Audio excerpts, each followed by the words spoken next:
Estamos de volta com a leitura do livro A Gênese, segundo o Espiritismo, um livro escrito por Allan Kardec pelos Espíritos e também traduzido por Guion.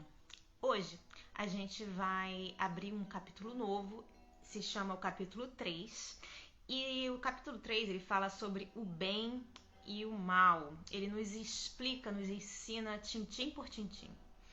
E dentre os tópicos que o capítulo 3 aborda, a gente tem a origem do bem e do mal, o instinto e a inteligência, e a destruição dos seres vivos uns pelos outros. A gente hoje vai falar sobre a origem do bem e do mal, e eu gostaria de abrir essa parte com uma reflexão. Se Deus é bom, soberanamente bom, infinitamente bom e justo, por que existe o mal? Né? Tanta miséria, tanta desgraça. Qual é o significado disso tudo? E será que o espiritismo é como a religião, vem passar um pano por cima de tudo isso para querer fazer com que a gente aceite submissamente todas essas questões, né? Ou será que é diferente?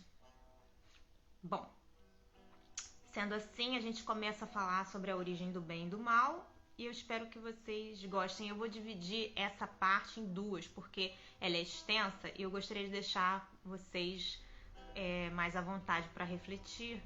Então, se a gente falar tudo que tem para falar sobre essa parte, pode ser que vocês não peguem muito bem a mensagem. Então, eu dividi em duas partes, tá? Bom, a origem do bem e do mal. Sendo Deus o princípio de todas as coisas e sendo todo sabedoria, todo bondade, todo justiça, tudo o que dele procede há de participar dos seus atributos. Porquanto o que é infinitamente sábio, justo e bom, nada pode produzir que seja ininteligente, sem inteligência, né? Mal e injusto. O mal que observamos não pode ter nele a sua origem. Se o mal estivesse nas atribuições de um ser especial, quer se lhe chame Arimane. Quem é Arimane, né? Arimane ou Arimã, para os seguidores do zoroastrismo, é o nome do Senhor das Trevas. Seus métodos são vis e enganadores. Ele corrompe os homens com desejos que os desviam da vida correta, tá? Então, se o mal estivesse nas atribuições de um ser especial, quer se lhe chame Arimane, quer Satanás, ou ele seria igual a Deus e, por conseguinte, tão poderoso quanto este, e de toda a eternidade como ele, ou lhe seria inferior. No primeiro caso, se fosse igual, né, haveria duas potências rivais, incessantemente em luta, procurando cada uma desfazer o que fizesse a outra, contrariando-se mutuamente. Hipótese esta inconciliável com a unidade de vistas que se revela na estrutura do universo. No segundo caso, sendo inferior a Deus, aquele ser lhe estaria subordinado, não podendo existir de toda a eternidade como Deus, sem ser igual a este, teria tido um começo. E se fora criado, só poderia ter sido por Deus, que então houvera criado o espírito do mal, o que implicaria negação da bondade infinita. E aí, o autor, né, o autor Kardec e os espíritos pedem para a gente dar uma olhada no Céu e Inferno, no livro Céu e Inferno, capítulo 9, no qual ele fala sobre os demônios, tá? Eu já fiz essa leitura para vocês, vou deixar o link embaixo na descrição desse vídeo, se vocês quiserem entrar mais a fundo no assunto, ok? Bom, e aí ele fala o seguinte: entretanto, o mal existe e tem uma causa. Qual será essa causa e por que ele existe? Bom, os males de toda espécie, físicos ou morais, que afligem a humanidade, formam duas categorias que importa distinguir, né? A gente tem que distinguir essas duas categorias de males. A dos males que o homem pode evitar e a dos que lhe independem da vontade. Então tem o que ele pode evitar e tem o que não é ele não tem como evitar, né? Não tem como, não é da vontade do homem, ele tem que ultrapassar esses males. Entre os que ele não tem como evitar, cumpre se incluam os flagelos naturais, ok? Bom, o homem cujas faculdades são restritas não pode penetrar nem abarcar o conjunto dos desígnios do Criador, né? Ele não pode saber tudo que Deus está pensando. Deus pode saber o que ele pensa, mas ele não pode saber o que Deus está pensando. Bom, o homem aprecia as coisas do ponto de vista da sua personalidade, dos interesses factícios e convencionais que criou para si mesmo e que não se compreendem na ordem da natureza, tá? Por isso é que, muitas vezes, se lhe afigura mal e injusto aquilo que constitui, que consideraria, né, justo e admirável se lhe conhecesse a causa, o objetivo, o resultado definitivo.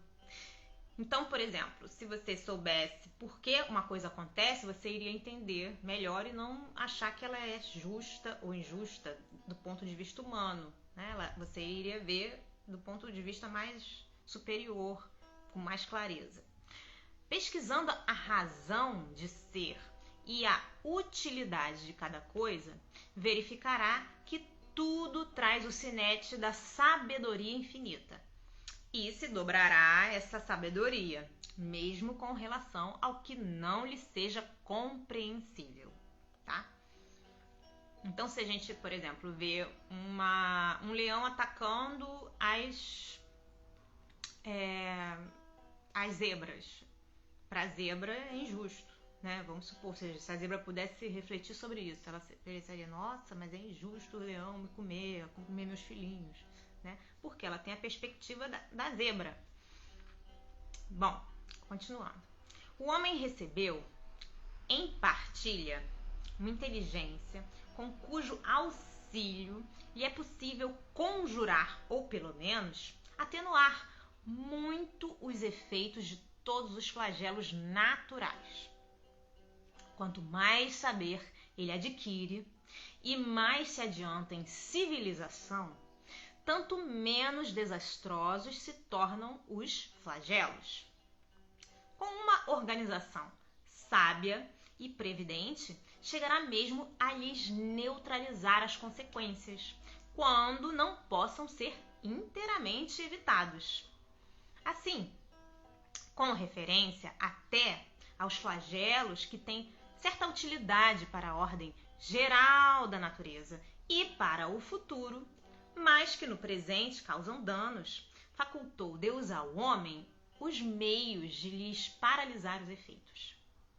Assim é que ele saneia as regiões insalubres, imuniza contra os miasmas pestíferos, fertiliza terras áridas e se esforça em preservá-las das inundações. Constrói habitações mais salubres, mais sólidas para resistirem aos ventos tão necessários à purificação da atmosfera e se coloca ao abrigo das intempéries.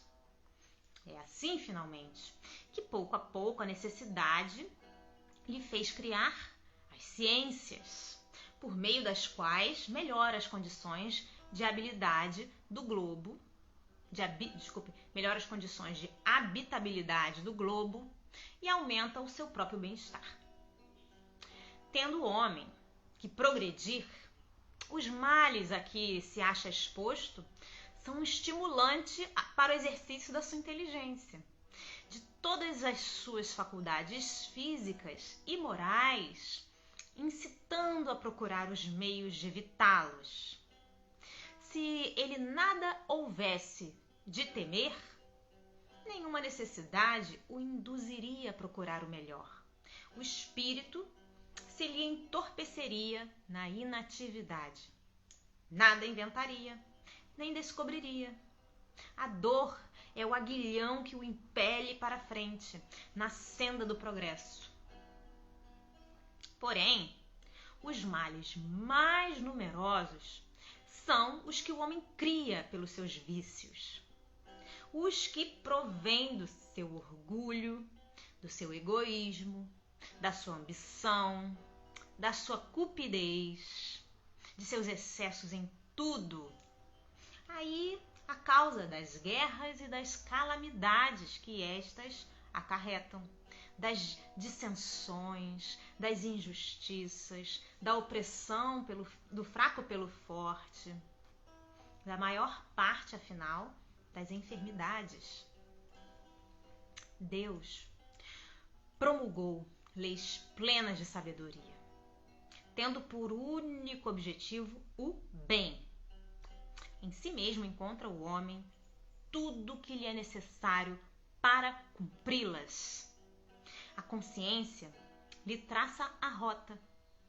A lei divina lhe é necessário, a lei divina que lhe está gravada no coração, e ademais, Deus lhe a lembra constantemente por intermédio de seus messias e profetas, de todos os espíritos encarnados que trazem a missão de o esclarecer, moralizar, melhorar e, nestes últimos tempos, pela multidão dos espíritos desencarnados que se lhe manifestam por toda parte. Se o homem se conformasse rigorosamente com as leis divinas, não há duvidar de que se pouparia aos mais agudos males e viveria ditoso na terra. Se assim procede, é por virtude do seu livre-arbítrio. Sofre então as consequências do seu proceder. E aí, gente, se vocês quiserem entender melhor sobre essa parte das consequências, vocês podem dar uma olhada. Ele sugere aqui para a gente ler o Evangelho segundo o Espiritismo, tá? No capítulo 5, item 4 e seguintes. Eu também vou deixar para vocês o link desse capítulo que eu já li para vocês, se vocês quiserem entrar no link para entender melhor essa parte, tá bom? A gente hoje fica por aqui. Eu espero que vocês estejam gostando dessa leitura, tanto quanto eu. Um grande beijo a todos. Deus abençoe vocês. Até a próxima. Tchau, tchau.